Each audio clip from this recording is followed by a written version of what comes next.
Աստված մեզ օրհնի։ Տիրոջ առաջնորդությամբ խնամքով այսպիսի թեմա եմ ուզում խոսել, որ ժամանակներ առաջ խոսել եմ եւ հենց նույն վերնագիրն էլ թողել եմ այս տեքստի վրա, որոշակի մտքեր այլ հոմանիշ, բայց այլ կերպ կլինեն, սակայն համոզված եմ, որ Աստծո առաջնորդությամբ եմ խոսում սա, թեկուզ շատ մտքեր կկրկնեմ, որ ժամանակներ առաջ խոսվել է։ Այսպես եմ վերնակրած խոսքը ներողամիտ վերաբերմունք։ Կհիշեք Տեր Հիսուս Քրիստոսը, երբ որ սովորեցրեց աշակերտներին հայր մեր աղոթքը, որը դա բոլոր քրիստոնյա ժողովրդի համար ուսուցում էր այս աղոթքը, այդտեղ 12 համարում այսպիսի խոսք է ասվում, թող մեր պարտքերը, ինչպես մենք ենք թողում մեր պարտապաններին,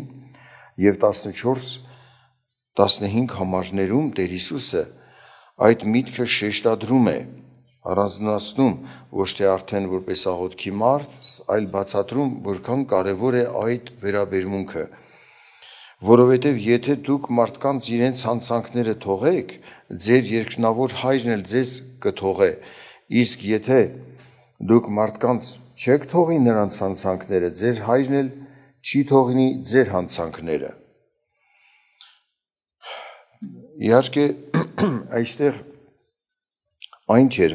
հարցը, որ հանցանք թողելու դու ներեցիր, դրա համար արժանացար մեղքերի թողության, այլ մենք մեղքերի թողության արժանացանք, դրա համար էլ նրա Տիրոջ նման մենք էլ պիտի ներող լինենք մարդկանց։ Եթե մեղքերի թողություն ստացանք, հասկանում ենք դա ինչ մեծ օրհնություն էր, ողորմություն էր մեզ, բայց մենք այդ ողորմած ձևով չենք մոտենում մարդկանց, նշանակում է մենք էլ չենք գնահատել Տիրոջ քաղցր վերաբերմունքը մեր հանդեպ։ Խոսում է նաև Հակոբոսը այդպիսի միտք, Հակոբոսի նամակի 2-րդ գլխի 13 համարում ասում է. անողորմ դատաստան է լինելու ողորմություն չանողի վրա, ողորմությունը պարծենում է դատաստանի դեմ։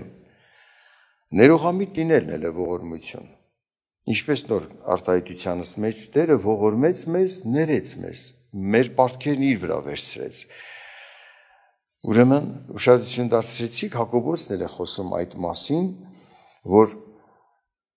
Տերը ուզում է, որ մենք ինչպես Աստված է մեզ ներում, ներողամիտ, մենք Աստծո նման լինենք այս հարցում էլ։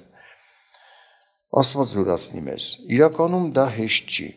ներողամիտ լինելը, դա դժվար բան է։ Մարդիկ, երբ որ հիշում են իրենց ցավեր պատճառողներին, վշտացնողներին, վատ վերաբերմունք ունեցողներին, կամ նույնիսկ ասենք մարդիկ, որ դավաճանություն արեցին, դու լավություն արեցիր, իրենք դավաճան եղան, մատնիչի պես վերաբերվեցին քո հանդեպ, տարբեր մարդիկ տարբեր դժվարություններ են տեսել մարդկանցից։ Հիսուսին էլ դավաճանեցին, Հիսուսի գլխով անցավ ինչ որ մարդկության ամեն տարբեր անհատների հանդիպում է, տարբեր բաներ Հիսուսի գլխով անցավ,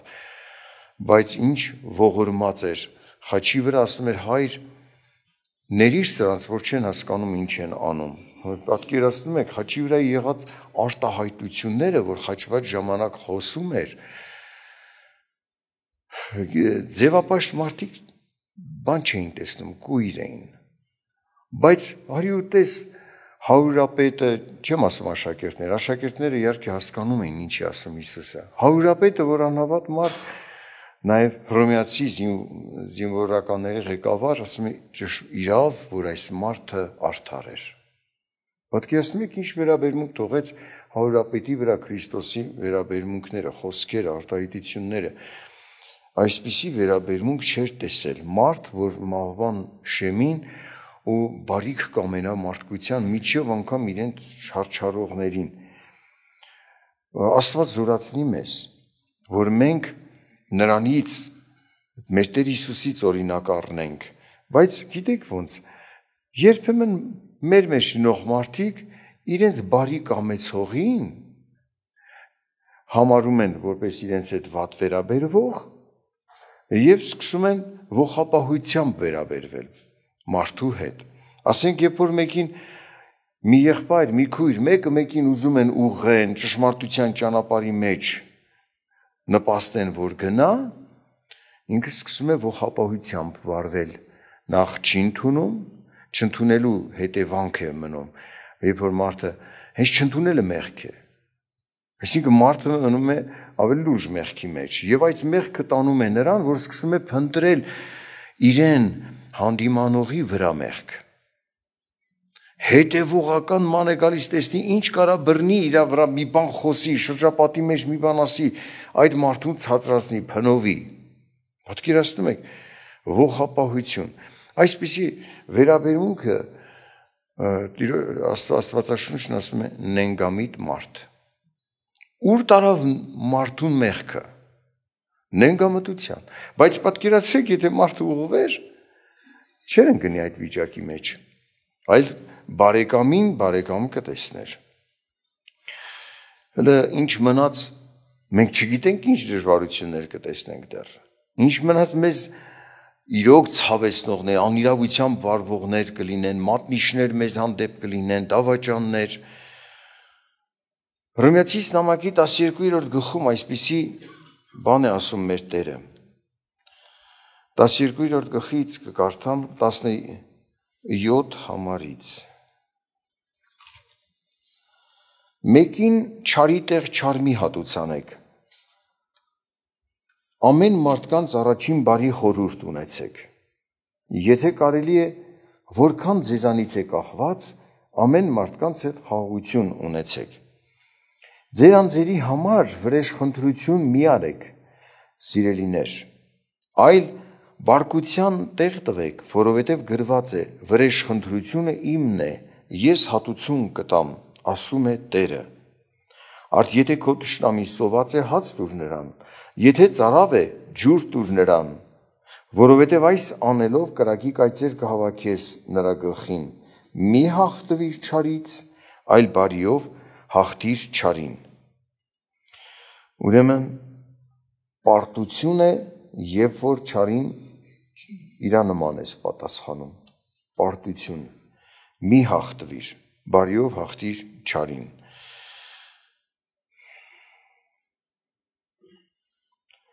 Աստծո զորությունը բնակվի մեզանում, Քրիստոսի շնորհքը, որ Քրիստոսում երևեցավ, այն էլ այն տանջանքի ցավի մեջ, որ ասում էր հայրների սրանց, որ չեն հասկանում ինչ են անում, Աստված տա մեզ այդ կարողությունը, գիտեք, դժվարին պահեր հանկարծակի կարող են հանդիպել մեզ, մարդիկ, որոնք իրոք չարություն անեն, հանկարծակի հանդիպես, բայց այսօրվա մեր այս խոսքը լսելը, խոսքի համատ աղոթելը արդեն նախորոք պատրաստություն է,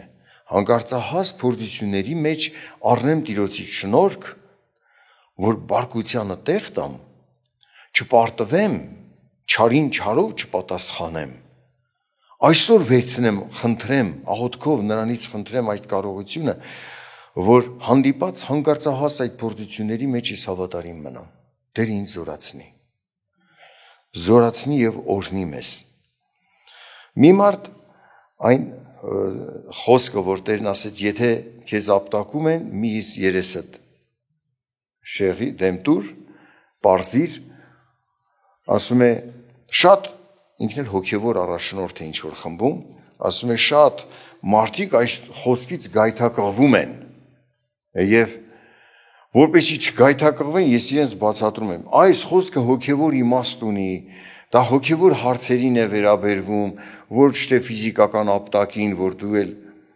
համբերես չապտակես, այ քեզ մեկնություն,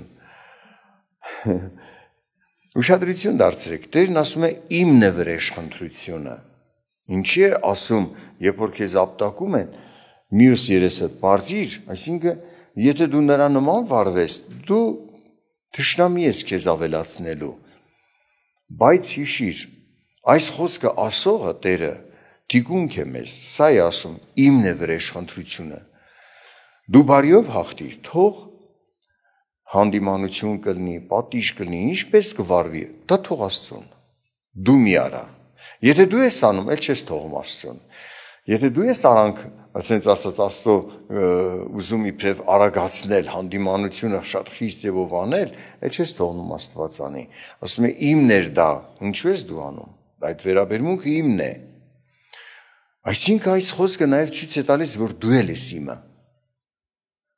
Այն ինչ որ քո դեմ վերաբերվում են, իմ դեմ են վերաբերվում։ Վրեժ խնդրությունը իմն է։ Եվ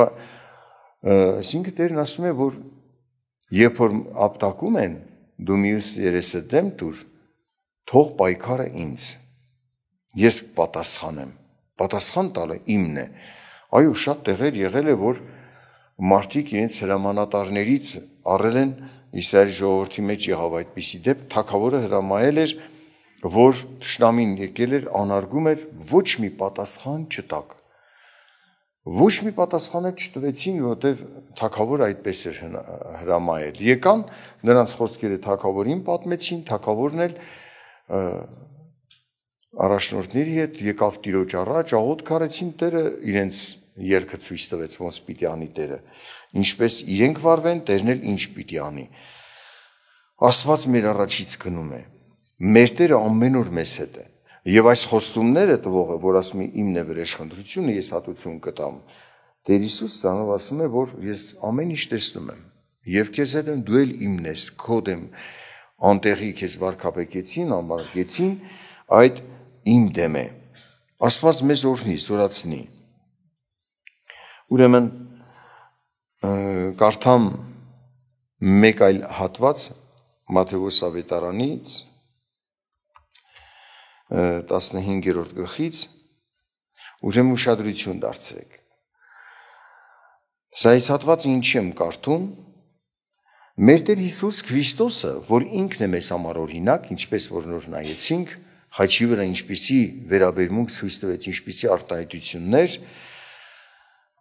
իր ժողովրդին խնամք անողը պաշտպանում էր իր ժողովրդին վտանգ սպառնացող մարդկանցից։ Կեղծ հոգևոր պատկեր ունեցող մարդկանցից, որոնք մարդկային օրենքներով Աստծո օրենքներն էին զանցանում եւ իբրև ավելի աստվածապաշտության կերպարանք ցույց տալով մարդկանց մոլորեցնում էին։ Տեր Հիսուսը դրանց հետ խիստ խոսեց, տեսեք,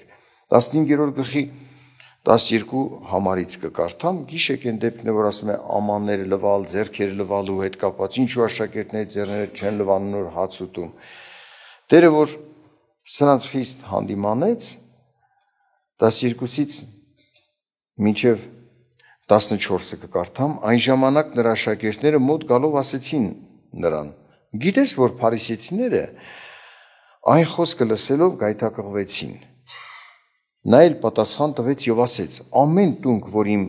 երկնավոր հայրը չտնկեց, կփոկվի, թույլ տվեք նրանց։ Կույր առաջնորդներ են կույրերի, եւ երբ որ կույրը կույրին առաջնորդն է, երկուսն էլ փոսի մեջ կընկնեն։ Նրանց առաջնորդությունը, նրանց տված ուսուցումը մարդկանց ստանում է կործանում։ Եվ այդպիսիները պիտի արմատախիլ լինեն, ասում է, պիտի պոկվեն։ Եթե դու ներողամիտ լինելու քողի տակ մտածես, որ կեղծ մարդկանց հետ հաղորդակցություն ստեղծել, վնասվելու ես, եւ այն պատիժը, որ նրանց համար որոշված է արմատախիլ լինել, մեզ վրա էլ կգա։ Այս վտանգ է, եւ Տերը դրա համար մեզ զգուշացնում է, որ այսպիսիներից պետք է հեռու մնալ, դրանց առաջնորդությունը ձեզ փոսը կգցի։ Կույրը կույրին եթե առաջնորդի, երկուսն էլ փոսը կընկնեն, բայց աշակերտներն ասում էին տեսեք ինչ ասում, գիտես, որ քո խոսքերը խիստ են եւ մարդիկ գայթակղվում են։ Փարիսեցիները այն խոսքերը լսելով գայթակղվեցին։ Այսօր կարող է արդար վերաբերմունք ունեցողներին էլ այսպես մարդիկ մեղադրեն։ Դրա համար երկայնամիտ է պետք է մարդը լինի, չշտապի մարդ մեղադրելու, Աստծո մարդ մեղադրելու, երբ որ կանգնում է չարիքի դեմ, որ ժողովուրդը չկործանվեն։ Սա լրիվ ուրիշ հարց է։ Հասկանում եք։ Եվ եթե չարիքի դեմ կանգնում են եւ պայքարում է Տեր Հիսուսը, աշակերտներին ուղղում էր Տեր Հիսուսը։ Նրանք պիտի արմատախիլ լինեն։ Դուք այս խոսքս խիստ վերաբերմունքս եք, դուք ասում գայթակղության պատճառ է, բայց որ տեսնեք արմատախիլ եղած եւ կորուստի մեջ այդ մարդկանց ինչ կասեք։ Ու ինչքան պարզամիտներ նրանց հետևելով կարան ընկնեն կորուստի մեջ, այդ ժամանակ ինչ կասեք։ Ուրեմն ուշադրություն դարձրեք։ Ներողամիտ լինելը պահանջ է բոլորիս համար։ Թեկուզ թշնամաբար վերաբերվող անձի համար, բայց կան վերաբերմունք, որ ինչպես Տերը վերաբերվեց, կարող է Տիրոջ նման վերաբերվեն այսօր սահմանում կանգնած, այնպես սահմանագծին կանգնած ժողովրդի համար հատուկ ծառայություն տրված մարդիկ, որոնց դու չհասկանաս, երկայնամիտ եղիր։ Որ մարդիկ պաշտպանում են ժողովրդին այն սուտ հասկացությունից, կեղծ մարդկանցից, որոնք կարող են լուրջ վտանգներ տան։ Տերն էլ ասում է, որ պիտի արմատախիլ լինեն։ Աստված ձեզ օրհնի, ժողովուրդ ջան։ Թեև ամեն մարդու հանդեպ ներողամիտ վերաբերմունքը տանում է նրան, որ դառնություն, ատելություն չունենաս քո մեջ։ Բայց ամեն մարդ չի կարող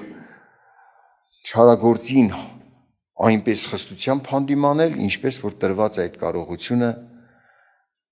որոշ ծառաների։ Հասկանում եք։ Ամեն մարդ չի կարող այդպես վարվել, ու այնպես վարվել, որ ինքը չմեղան չի, իրոք Տիրոջ նման լինի։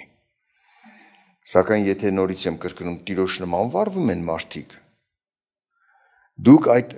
մարդկանց չմեղադրեք։ Ես օրինակ տեսել եմ մարդիկ, Աստծո հոգին ցույց էր տվել, որ որոշ մարդիկ չարախոսություններ լսեցին այն ծառաներից, որոնց տրված էր խիստ վերաբերմունքներ, բայց չարախոսություններ լսեցին եւ չկանգնեցին արդարի կողքին, չարդարացրեցին արդարին, որովհետեւ իրենք ազդվեցին այդ չարախոսությունից։ Կարծես կարող այլ էս մարդը բարկացավ, խիստ վարվեց, պետք չէր տենց անել, բայց չի պատկերացնում, որ ինքը լիներ Տեր Հիսուսի հետ, Տեր Հիսուսին էր այսպես ասելու։ Հենց աշակերտները գալու ասել էր, աշակերտներից ոմանք մոտեցան եւ ասեցին, գիտես, փարիսեցիները քո խոսքից գայթակղվեցին։ Համոզված եղեք, եթե լինեիք 2000 տարի առաջ այսպիսի դատողություն ունեցող մարդը, Հիսուսին էին ասելու այդպես։ Մենք մեր հավատքի չափով վերաբերվենք մեր դաշտում եւ պահենք այն զգուշացումները, ինչ որ մեզ է վերաբերվում։ Թող Տերը մեզ օրհնի։ Սա էլ օրհնություն էր, նորից եմ ասում, որ մենք այսօր խնդրում ենք Տիրոջից, Տեր օգնիր, որ ես ներողամիտ վերաբերմունք ունենամ ամեն մարդու նկատմամբ։ Հանգարցահաս պահին քո այս աղոթքի պատասխանը կտեսնես։ Հավատքով խնդրենք Տիրոջից օրհնի մեզ Տերը, զորացնի։ Պատրաստ լինենք ամեն դժվարություններում Տիրոջ կամքի համեմատ վարվելու մարդկանց հետ։